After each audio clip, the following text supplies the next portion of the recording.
नवरात्रि का पर्व चल रहा है। आप लोगों ने बहुत जगह देखा और सुना होगा कि लोगों के ऊपर देवी आती हैं। तो ये जो देवी हैं ये छोटे इलाकों और गांव में ही क्यों आती हैं? किसी बड़े वैज्ञानिक, बड़े डॉक्टर, बड़े पॉलिटिशियन और उनकी फैमिली के ऊपर क्यों नहीं आती हैं? आइए आपको बताते हैं कि सच क्या है। कई रिसर्च हुई हैं और रिसर्चों में देवी अवतार के कई वीडियो इकट्ठे किए गए। देश के अलग अलग कोनों से ये वीडियो लाए गए थे।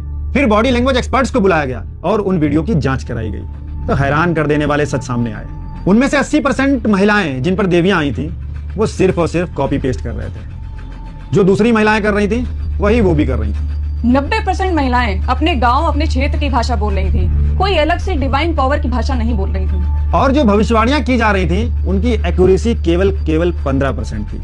वही बातें बोली जा रही थी जो आम बातें होती हैं, जो हर किसी पर सटीक बैठती हैं। प्रसिद्ध मनोवैज्ञानिक डॉक्टर सुधीर काकड़ ने अपने अध्ययनों में पाया कि जिन महिलाओं पर देवियां आती थी उन 90% महिलाओं के घर में झगड़े होते थे, सास ससुर या पति उन्हें परेशान करते थे और आर्थिक तंगी थी। जब उन महिलाओं की काउंसलिंग की गई तब उनके ऊपर देवी आना बंद हो गई और ये सिद्ध हो गया कि ये देवी नहीं थी, सिर्फ मन का तनाव था।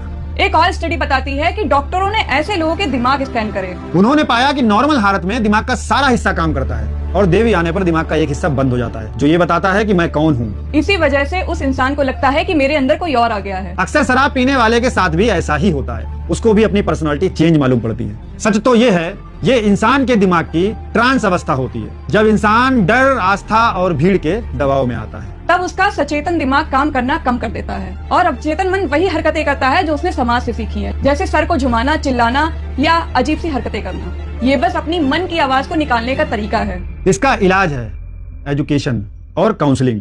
जब महिलाओं के पास खुद की आवाज नहीं होती तो वो देवी से आवाज उधार ले लेती हैं। बस इतनी सी बात है। नवरात्रि का पर्व चल रहा है। आप लोगों